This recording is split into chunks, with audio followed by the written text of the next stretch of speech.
So I'm here. I am working on putting together this for the workshop, and I thought, why not make a video out of it, right? But before we do, let's go ahead and throw on a little bit of music. Hope you guys like some lo-fi beats. It's kind of good background music if you're ever working. That, for me at least, stimulates some type of creativity. That could be argued. Anyway, here we go. Here's my take on a workshop for you guys, trying to build a flyer from the ground up. But as we jump into that, I just want to give a few foundations, some fundamentals. So this whole idea of creativity, right? Sometimes making a flyer to some of you guys might be like, oh man, I don't want to do that. That sounds terrible. Like anything creative, that's not my thing. And I would argue that I think that's everybody's thing. I think everybody creates in some way or the other. Some people just don't have the tools to be able to create. And so that's my hope, is try to pass on a few bit of tools to you. And we'll start with this statement here. Henry Matisse, artist, says, creativity takes courage. Think about that. Creativity takes courage. This is pretty profound, because then if you think about it, then there's really no such thing as a good artist, right? There is no such thing as a good artist, only artists that are more courageous than others, that actually take a chance and try something. You know, first person that saw, like, you know, Jackson Pollock's, you know, slap of paint on a canvas must have been like, that is terrible art. But to somebody, that was actually art, and it was courageous on his part. He took a step. You could call it art, you know, yourself, or you might not. But to the fact that he tried it, he was courageous, and so he put himself out there, and now, you know, he made lots of money out of it. So this whole idea of art and how do you create, my hope is to just pass on a few little bit of tips that I've learned when creating, whether taking photos or creating flyers or anything like that. Just takes a few bit of fundamentals, and I'm going to try to do that here today. So the idea of composition is just a big word for trying to get your viewer to look at a particular part of your photo or whatever you're creating. It's a single focus. It's a driving message of what you're trying to create. And so there's things to manipulate the eye so that it looks at what you created and thinks it looks good. So like there's actual like fundamentals that make some art better. You can't just slap paint on a canvas without creating some type of composition. So anyway, so there is this concept called the rule of thirds. This is one little fundamental of these compositions. And the rule of thirds is pretty simple. When you take a photo, you divide that photo into thirds vertically and horizontally. And where those lines intersect is where you want your subject. Is where you want what you are trying to communicate, the driving message, the thing that you're trying to create as a focal point for what you're creating. So if you're taking a photo and you see this cat and you think, oh, this is a great looking cat, so I'm gonna take a photo of it. Some of you may not like cats, but with that aside, you want to take a picture of this cat, right? So you put the cat in that little crosshairs where the lines intersect. So you have 4 different places on the frame where those lines intersect. And you want to place your subject there, or on the left, or on the right, or on the bottom left. You know, any of those points work. Now, the cool thing is on your phone, you can actually enable these grid lines. So if you go on your iPhone, you can actually go into your camera settings, and under camera settings, you click grid, and there is your grid. I thought this is where you find it on Android, but I'm not sure if I see it or not. But you can find it within Android camera settings as well. I've found it on other people's phones. So look for that, and when you're taking photos, then you just line your camera, those little grid points, and take a picture with your subject where those intersecting lines are. Pretty handy. In Hollywood, they actually do this. You know, here's a picture of Chris Pratt in Jurassic Park, and you can see they put his face in that quadrant, right? where those lines intersect to create an easy way for your eye to go. See, the thing is, your eye is lazy, and so really artists have found ways to manipulate your eye to go in that direction by using these types of fundamentals, like the rule of thirds. I don't know why it's true, but most of the time you put your subject in the thirds, your eye wants to go in that direction. Let me just show you. So here you have a mountain. Right now it's kind of in the center of this frame. And it's a good photo. But if we put that mountain in the third quadrant of that frame, all of a sudden this picture looks so much better. Right there versus that. You got a couple other things that are kind of working for yourself as well. If you like taking photos, this is a little tool that you can use whenever you have lines. So your banks are creating lines, which are causing your eye to go in that direction.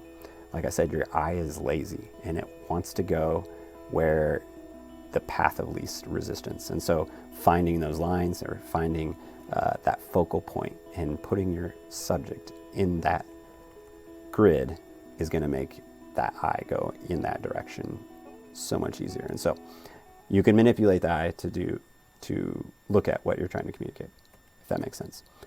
So here's another one. Woman in the center of the photo. Not bad, but all of a sudden if you put her in the third quadrant, this photo kind of looks, it has a whole lot more depth, and you actually feel like you're part of it, where before you're kind of like, am I looking through binoculars? And then right here you're like, man, feel like I'm actually there at the lake looking at this woman, and is she walking on water? Who knows? But anyway, the point is that person took this photo, put that person in the third quadrant so that to draw the eye. And here's another one. So when you're placing your photos on your flyer or whatever, just don't stretch your images. It just looks unnatural. This is just a pet peeve. And so don't do that. And another little tip when creating flyers, make sure to put less information. So the phrase less is more actually is true. When you have this much information, your eye becomes so overwhelmed that it's like, I'm not going to even bother because this is a headache right here. And you give up. Like I said, your eye is lazy. Just give them what they need, the basics. There's a group called StoryBrand, and they're all about this. They're about like simplifying your message for your customer so that you can easily communicate this to them. And so they call it the grunt test. So you imagine that on the other end of the computer or in the hallway when they walk by your flyer, they get about 5 seconds before they're going to dismiss what they see. So roughly about on average 5 seconds. So imagine that on the other end of that computer or that flyer is a caveman, and they get 5 seconds to look at it, and they got to grunt out what they can gather in 5 seconds from this flyer. Can they do that? I guarantee if they look at these flyers, they cannot. They're already lost. So we're going to try to create a flyer that does that. So we're going to do that on the spot. So I'm going to try to do it in real time. And some of the tools that we're going to use is Canva.com, Pexels.com, Colors.co, and these are the three main ones. So I'm going to go to the browser, and I'm going to do it in real time. So I just got done making this video and decided I was going to make the video again. So I'm going to come up with a whole new topic. So I wanted to do that because I wanted you guys to see that it can be done on the spot. Like, I don't have this already pre-made for you guys. You could go through here and you could click on one of these pre-made flyers and just edit your information in. But the flyer is created with a purpose and intent for something else, like cookies, or, business. So you don't want to go with a template because they're just using the same, they're not starting from the base message of what they're trying to communicate. They just created it and you just plop your information in there. And honestly, I think you can create something so much more visually pleasing sometimes. Like this is a really good flyer. I really like that one. But so like this is I'll just show this. This is a great example of a good flyer, right? You have this in the upper third, and you have this information down here. The picture draws your eye into it. Great looking flyer. But we're going to start from scratch. So I'm just going to, this is a thing that you can do. You can drag and select the entire thing, delete. There we go. Everything's deleted. So I'm going to start from scratch. So I got to come up with an idea out of the blue. So let's just say, I don't know, bike ride. We're going to go on a bike ride as a military family bike ride. Actually, it might not be a bad idea. All right, so let's go here. So I'm going to type in my browser, pexels.com. And it'll bring you up to this website. Here you're going to search for whatever keyword that you're looking for. So we're going to look up bicycle. And maybe I'll find something, maybe I won't. Actually, that's a really good one right there. I like that. But you know, you might want families in there. You know, like this one's pretty cool, but I don't know if that's the audience you want to attract.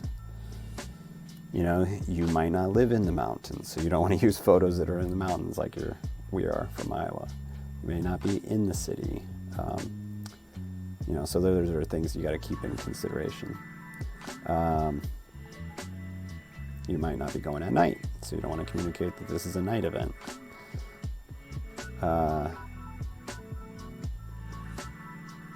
So, you know, I might type in family and bicycle, and maybe I'll get more that way. And you want to spend some time, like when you're looking for a photo, you don't want to just settle for the first thing you find that looks cool, because it might communicate the wrong thing, you know? Like, this is a cool photo, but are we teaching kids how to ride bikes? Like, is that the focus of our event?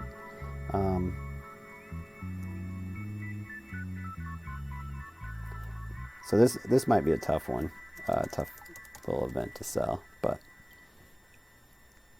this one might be our best. And the reason is that this is a good one is because there's a lot of negative space, and this is going to be a great placement for your text. You know, if I use this photo right here, for example, my text is going to fight with all of this busyness of, there's no negative space, in other words. But just for the sake of showing you guys, I'm going to quickly show you how you can use a photo like this. So you want to download your largest one, hit free download, close all this out. Then I'm going to go into my flyer. Let's just close out all of these because there are too many browsers open. Okay, so I'm going to go into my flyer and make sure my canvas is blank. So I'm going to go down to uploads. You click on upload an image. And I'm going to go to downloads, assuming that's where it went. And I'm going to look for a person riding a bike. There he is. So I drop that into my uploads. And once that's finished, I click on it. And there it is. Now, like I said, this is a pretty busy photo, so I might not want to use it.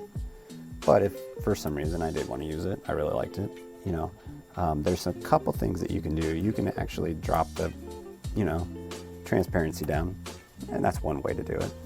Wash out your photo so that your text shows up over the top of it, so that when I type in my title, so let's just type in the title without adjusting the font, because that's later on. But family, military, family, bike ride, right? Pretty basic. But if you look anywhere where I place this, it's not going to get, you know, your eye's not too distracted by the background because it's washed out. It's not perfect, but sorry, this is another thing I always, it's too. Anyway, we'll do that later. So I'm gonna bring back the transparency to its full. Obviously, we can't see the text. So one thing that you can do is you can click Effects, which is a new little way of editing your photo. So you gotta make sure you're clicked on your photo, click Effects, and then we're gonna use Duotone or Color Mix. Duotone is gonna wash out the entire photo. Duo Mix or Color Mix kind of just messes with like this. You can make their pants, everything look weird. Sometimes it looks good, sometimes it doesn't. So we're not gonna use that. We're gonna use Duotone. And we're just gonna go with Cherry, first one. So black does not look good. So obviously you wanna go with the opposite of the contrast. So with a darker image, you wanna go with lighter font up front. And there you go. You can use that image and you can still have a nice flyer. I know that the title does not look great right now. We'll get there, trust me. Right now, so what I'm gonna do is, I'm gonna delete the image though, because I like the other one better. So I download the bike and hit download the largest possible. It's a lot easier. So if you click on this and you get this, default is original, so you're gonna get the largest, but just to make sure you're not getting granulated photos. You don't want pixelated photos. It just doesn't look right. So we could go to uploads and we could click upload image and just find the file. Or if you're in Chrome and you get this nice little file download thing down here, you can actually just drag the file right into your side panel here. You can't do it here, but you can do it here. And now it automatically uploads it right into your uploaded images. And then I'll click on that image, and remember, I'm gonna keep aspect ratio. The nice thing about Canva is that it doesn't actually mess with, you can't really stretch your images, if that makes sense. So right now I'm just gonna messing with the size of this photo. It's okay to let your photo or your subject kind of hang off the side a little bit here. Centered, it just doesn't look as cool as if it was, in my opinion. You know, some of you guys might think otherwise. That's fine, do it that way. And so then I'll put my title up here in this negative area. And now I want to create focus on my fonts or my title. So the main thing we're getting across is this is a bike ride. So I want that to stand out in my title. I want bike ride to stand out. So I'm going to highlight that. I'm going to Control X, cut it out. And then I'm going to add text by clicking on the left column here, click heading and hit Control Paste. And there it is, bike ride. Now, what I want to do is I want to create some contrast to the sub font or the passive font. So this passive font is right now in Open Sans. It's in bold. I don't like that. I want it more of a subtle font. So I'm going to look for, I don't know. So if you search in here, the cool little thing is it gives you some options for types of fonts. So I'm going to go with corporate because I like that thin look, and I'm going to go with Montserrat. And I'm going to go uppercase. So I could type it all in uppercase, or I can just click this, and now it's on all uppercase. It's pretty washed out, you can't see it, so I need to create that in a different color. Now if I click black, here's the thing. Black never looks good. You want to create a font with slightly off color. So if I gray it out, notice how like much better that looks on there. And I gray this out, like it looks already 20 times better. So, and then I can, you know, increase this. Now, this isn't necessarily a dominant font, so I'm gonna actually go with one of these display. So you could go with a display font, Or, I mean, you could do handwriting. That wouldn't look too bad. Yeah, that was pretty cool. You know, just to start off, like, that looks not too bad. I might go a little bit darker than just gray. So I go up in here and custom and just drag that down a little bit to darken it up. Really, if I want to kind of match that color of that bike, create some cohesiveness to these two things here. So if I wanted that to match this was the last color that was used right here. So there we go. So now both are the same. And maybe I want to like space these letters out. So you can go up to here to spacing, and under letter, I can drag that bar here to create space between my letters, which actually makes it even a little bit more crisp. So that looks pretty good. So we'll leave that there for now. Now my background, I don't necessarily want this white. I think I might go with, no, do not, that's terrible. So you could come up with one of these little backgrounds if you wanted to. You just go gray for now. And then we're gonna put our text there at the bottom. So I'm just gonna do this kind of quick, and later on I would come back and clean it up. So what I'll do is, I'm gonna create a subheading for, I'm gonna skip to the third step. So we said the grunt test is what? What are you offering? How it will make my life better? And what do I need to buy it or attend?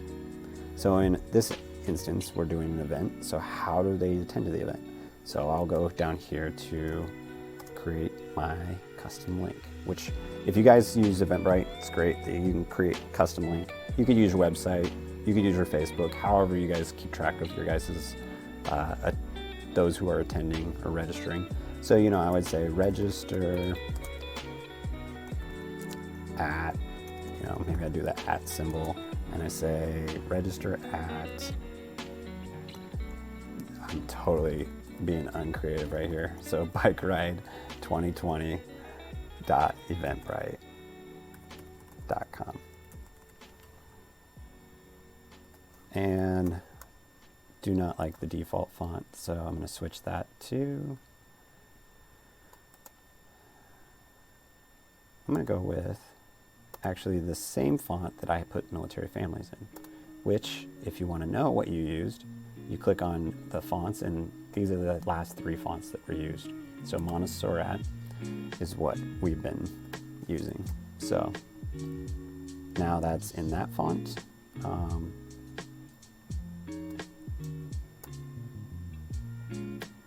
Place it there. Looks pretty good for now. I mean, I'd probably increase it a little bit. Could go centered, or I could go 2 lines, and maybe we do it right justified. Oh, why does that look weird? Right? Well, maybe we'll go with weird. Okay. I'm not really sure what is going on, but I was kind of going for something like that, you know. And then I would take my logo, which we have saved in our uploads. If you don't, then you can just find it, drop it down in there, shrink it down, place it down in there.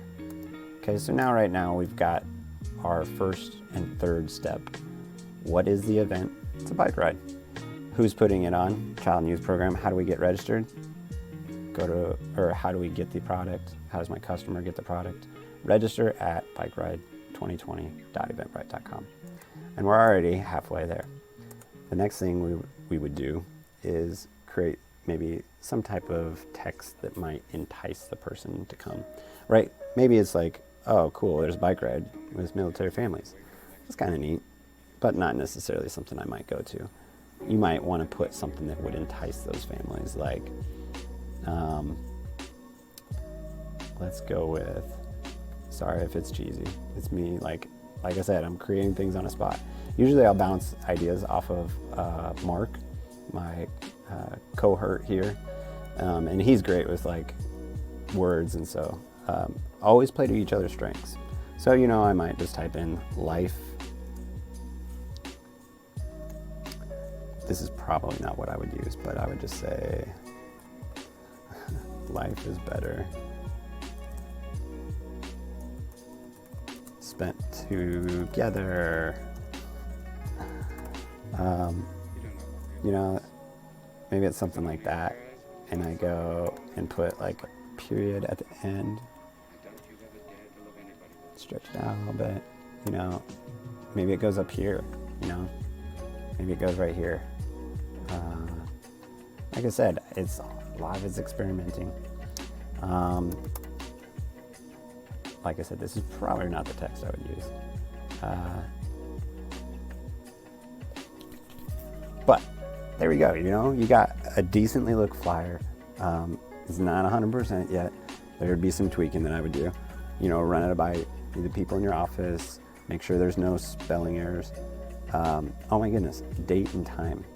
When is it, right? That's obvious. Sorry about that. So I just put that down here. Pretty simple. Let's just say the bicycle event is on July. Because everybody wants to ride a bike in the middle of July, right? It's a perfect time. All right. So July, let's go 3 to 5 p.m. I don't know. I'm just making this up, so don't be critical on me. This is my first video too, so let's go with the same font we had before, Montserrat, and drag this out so that it stays on that line and stick to a different color. Now, right now, our colors are pretty mute right now. Like, there's not a lot of depth to the color, and part of that has to do with the photo we chose. There's not a lot of color in the photo. Which isn't the end of the world. It still looks like a decent flyer, but what might create a little bit more eye-catchiness is to throw some color in there. And so what I would do is I would go to this website called coolers.co. I did not misspell that. It is .co. You click generate. So on your flyer, do a screen capture using your snipping tool.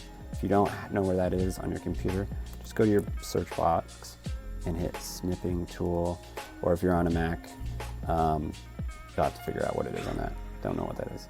So I'm gonna screen capture the image. This is just a faster way to do it. And then I hit save as, and I already have save on my capture file on my desktop, so it's gonna ask me to replace it. So yes, I just replace it with the new image, go to generate, click, when you go to coolers.co, click on the camera and hit pick colors from image. I'm gonna go here. I could drag and drop it there, or I could just find it in my downloads. No, sorry, it's on my desktop. So I find it on my desktop and I click it, open it up, and what it's gonna do is, it's awesome, is like automatically picks the color scheme based on my photo, which is sweet. I love this thing. So what I'll do is I'll click auto right down here if I don't like that one, and it'll just automatically pop around, keep picking different options from this, which that one's pretty cool. So I'll go with OK. So now it populates all these little things with, or these sections with each of the different colors. Now, say I don't like this color, and I like this one, and I like this one. Well, then I can lock by clicking here and here, and then hit just spacebar, and all of a sudden it picks a bunch of different colors for me. I don't know, let's try that purple. Like I said, it's experimenting, so we're gonna copy this color code right here, and then I'm gonna go up here to my browser, or to my tab where my Canva is, and then I'm gonna go to bike ride because I want that to pop. I want that to stand out. So let's go to custom color by clicking new color, and we're going to paste that code right in here. Control V, and there it is. There's the color. You know what I mean? I don't really like it either. So I'm going to go back here to colors, and let's try this one. That's probably too light, actually, now that I think about it. Yeah, it's too light. So you want contrast. So you want one that's darker. You know, maybe this is it. I told you it's all about experimenting. Sure. Yeah, that might be it, might not be it. This little box down here, though, you might go with this color in your box. And the way to do that would be to click the background, and up here, same thing. Click new color, and there's another color. And let's bounce back here and let's try this back at, let's go with this one.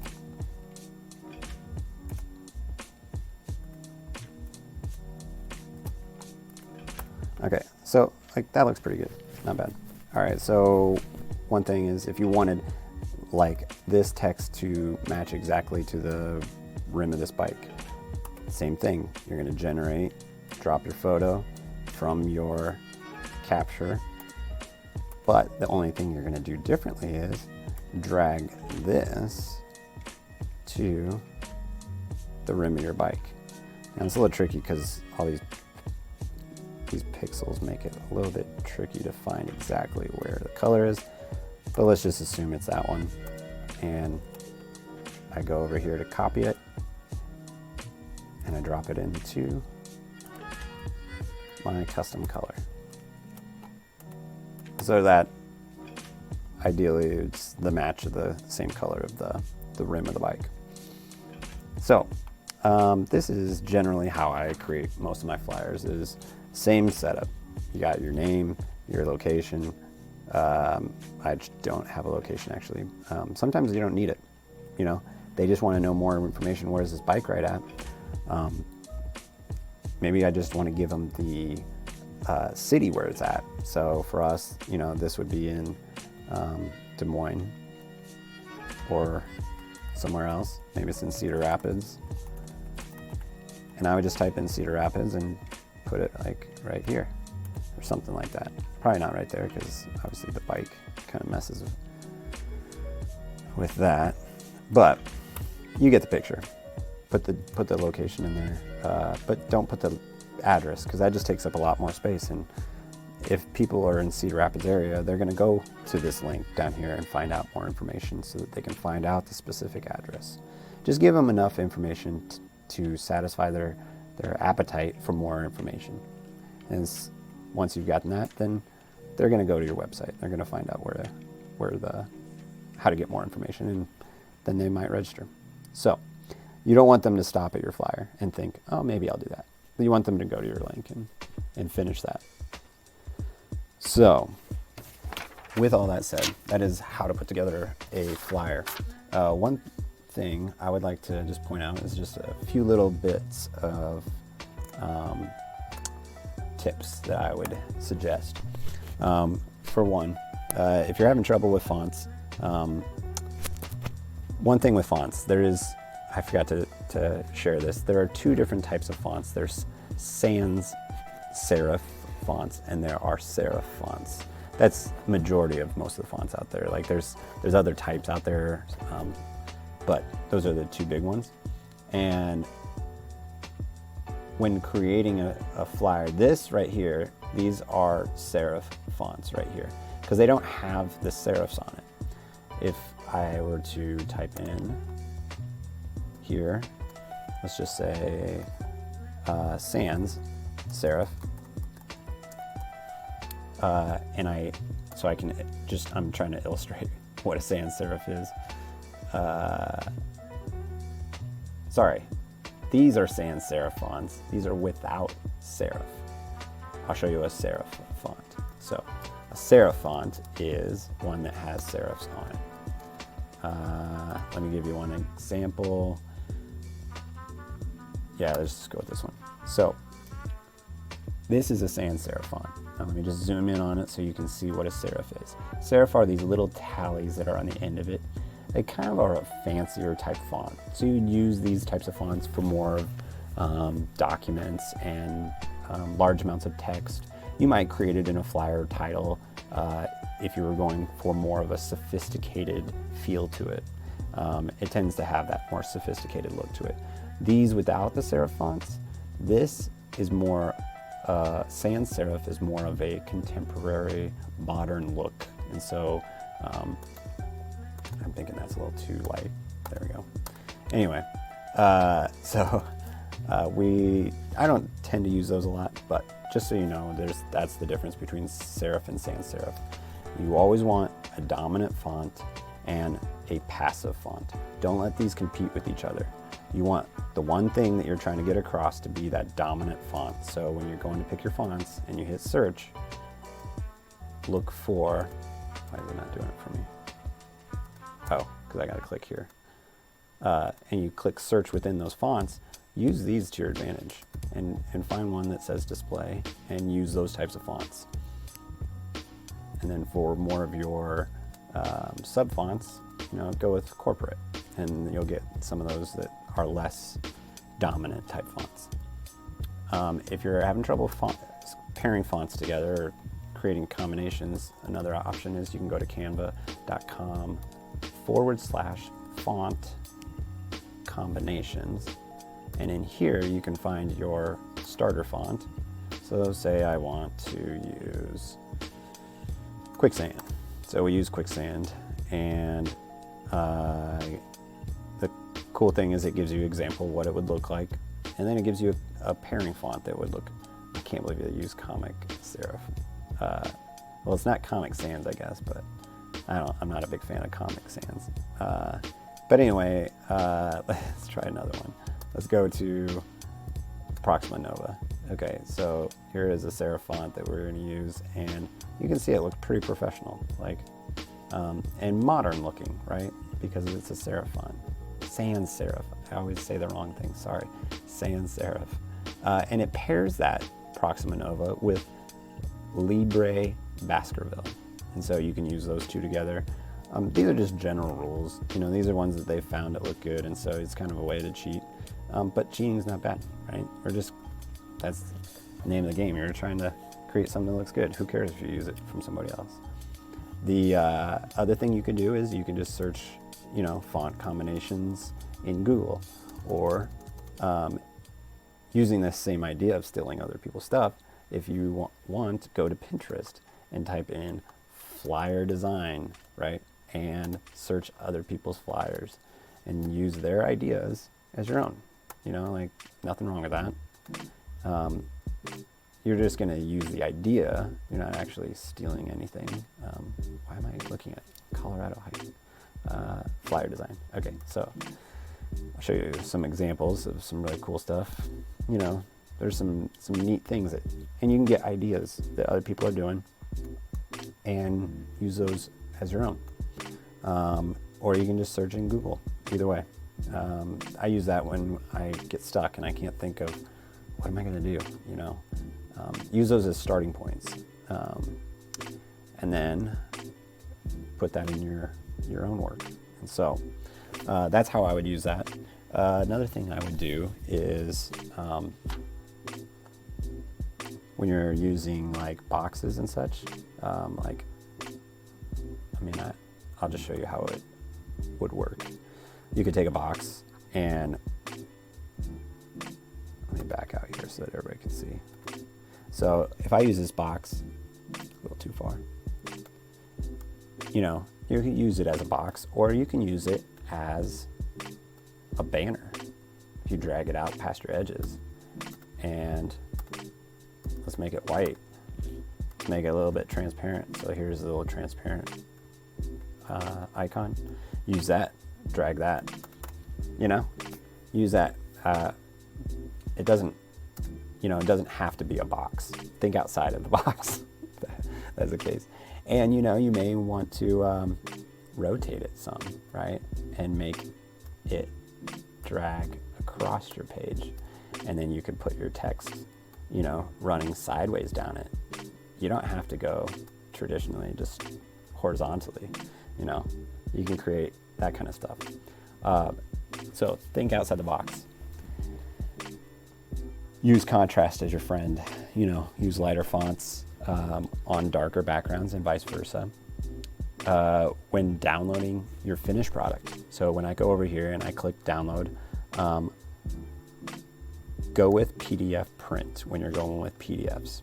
When you're doing images, click on PNG, high quality image, and that will give you the best, highest resolution possible within Canva. Other things that I would suggest is saving periodically. So sometimes when I create web or my own flyers and such, and I use like last year's, say I were to do this bike ride again the following year, make a copy. Don't edit your original. Make a copy. Then when you go over to a copy, up here you can save it as a different one. You can say 2021, bike ride. And then, so what happens is it automatically saves that document. So if I edited the original and I didn't like it, I couldn't go back to that original. So just keep that in mind as you're making edits to your flyers. It will automatically save. So, like I said, always experiment. And if you guys need any help with this, give me a shout out. I'll have my contact there at the conference. I probably won't post it on YouTube's description page, just in case it gets out to other people. But if you would like, reach out to me. I love helping people with this stuff. So I hope that was helpful, and we'll see you guys around. Bye.